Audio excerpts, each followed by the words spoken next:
Trade-based money laundering is one of the main ways criminals like traffickers, smugglers, and organised crime groups try to disguise and move the proceeds of their crimes. They also use trade-based money laundering to thwart sanctions, evade taxes and customs duties, avoid capital controls, or illegitimately claim tax incentives. The amounts these criminals can launder in this way are substantial, estimated to be at least many hundreds of billions of dollars each year. Unless action is taken, these figures are only going to increase. So why do these criminals use trade-based money laundering to move their ill-gotten gains?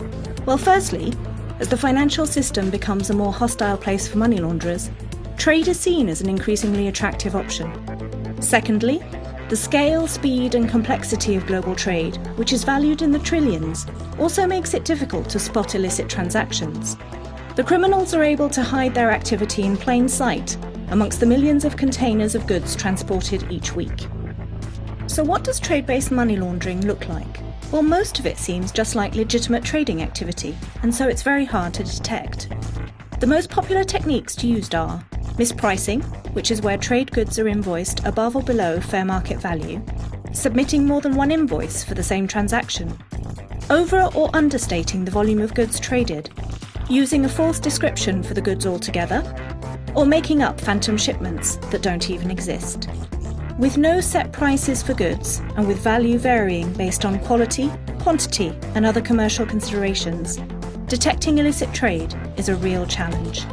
This challenge is largely shouldered by customs authorities, law enforcement agencies, and banks.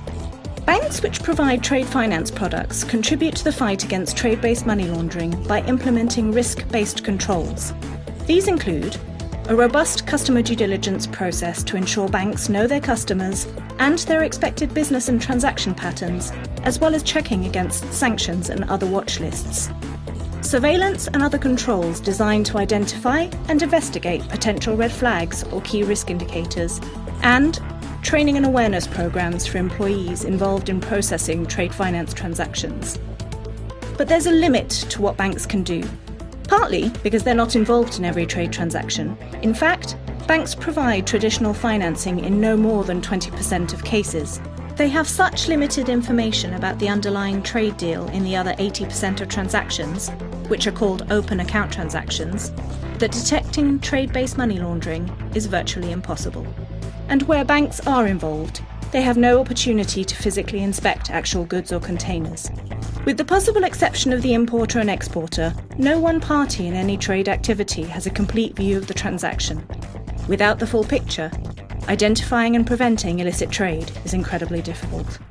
Some banks think this risk is too great and choose instead to stop offering trade finance products altogether, which can have a negative effect on legitimate trade. So what are banks doing? Well, of course, they should apply the lessons learned from fighting cash-based money laundering to better understand illicit trade. Using automated surveillance, which is one of the key anti-money laundering controls for cash, may increase effectiveness to some extent. But this isn't enough on its own. In fact, momentum across the industry is moving in favour of a more tailored approach. For example, banks could use potential red flags to better identify and categorise higher-risk customers.